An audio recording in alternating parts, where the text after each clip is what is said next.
Hey, so I've seen a few people get asked questions lately about language and swearing and stuff along those lines. So I thought I'd make a video talking about it. Um, and it's interesting. It's actually kind of scary because I'm talking about language, and usually, like when I write things, I go over it, a bunch of times, and I know exactly what I want to say, and I check my words. Um, so I'm confident that I'm not saying something besides what I mean.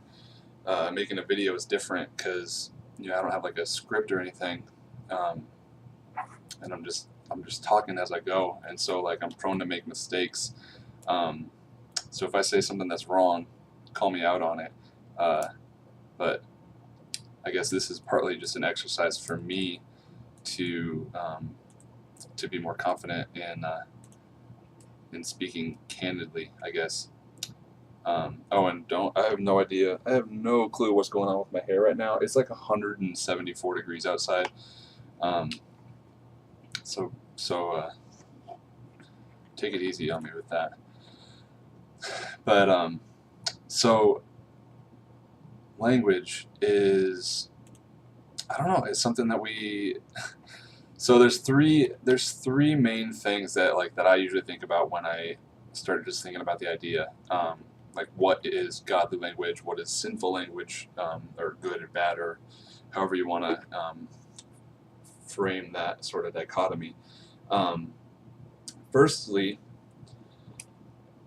I think we just need to be careful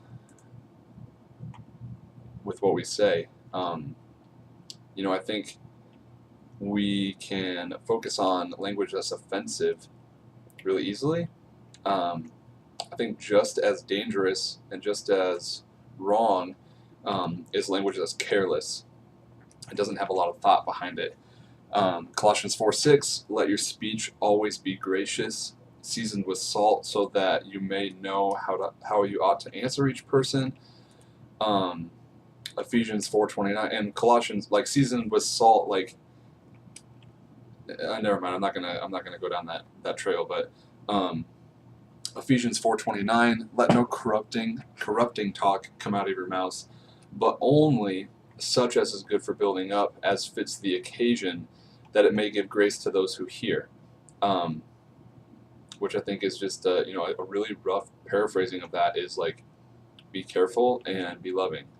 Um, we know, like, I'm just kind of taking it as an assumption that we understand that all things are to be done in love, but we need to just be careful with the words that we say. Even things that don't necessarily fall into a category of being like offensive language or wrong words or inappropriate can still be dangerous and can still be, you know, uh, can still not be building up and can still be corrupting if we're not careful with what we're doing.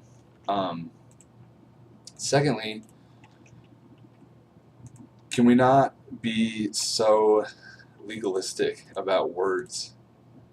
That's such a quick area for us to fall into being really religious, um, because ultimately, what are words like? At their the when I speak, what's happening is my mouth is making vibrations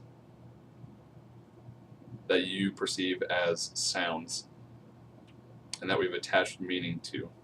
It's like that's the base level of that. So how can we say like that some words are inherently bad and some aren't? Um, I know it's a really common thing to throw around like it's about the heart, uh, but I think that's really true in this case. So, for example, I can say I have a professor that I don't get along with, and I like ace this really hard exam, and at the end of the class, I leave and like I'll use the word sir, which exists, with the intention of being a form of respect or a form of, a respectful term for a gentleman, for a man.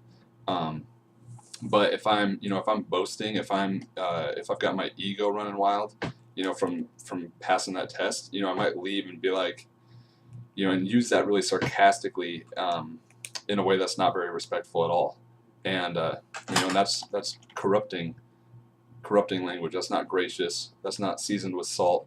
That's not building up as fits the occasion. Conversely, on the other side of that, if I had a friend that, let's say, got like a job, that he was like really really hoping for and really needed, like something for, like got his dream job, and he told me about it, and I was like, dude, F yeah, man, that's freaking awesome. Like, you see that, like, I'm excited for him. I'm happy for him. I'm rejoicing with him in that. So I would submit that the words we use aren't nearly like there's no basis to say like a word is good or bad, outside of the context of how you're using it. And there are times when you can use words that, as a culture and as a society and even as Christians, that we can demonize. You can use those in gracious ways, and there's words that seem fairly innocent that you can use really destructively. And then third, I guess I would just say, kind of along the lines of being careful, just being careful of not necessarily the words we use, but where we use them. And basically, like, so I feel like this is so common sense like, it should be common sense, like if you're at a family function, you should probably, not curse, probably not start speaking really brashly. The idea of, like, of causing brothers and sisters to stumble, we can misconstrue a lot of the time. So what that doesn't mean is constantly freaking out because somebody, that's in your general vicinity might hear a word you use that's bad. That's not what that looks like. But what it would mean is,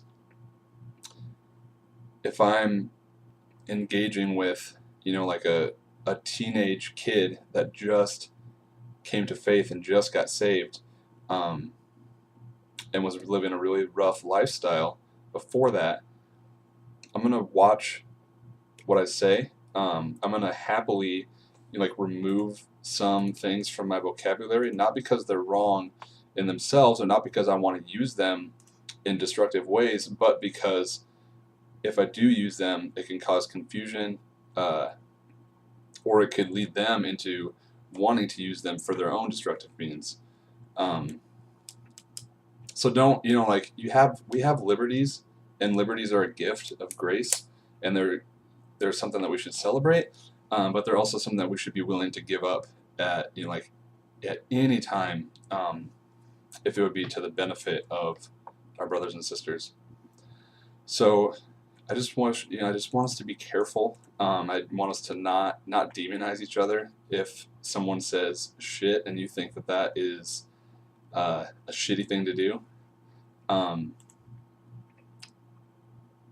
you don't know. You're just looking at actions, and you're not really helping things, by taking offense to that, or by trotting on someone for doing that.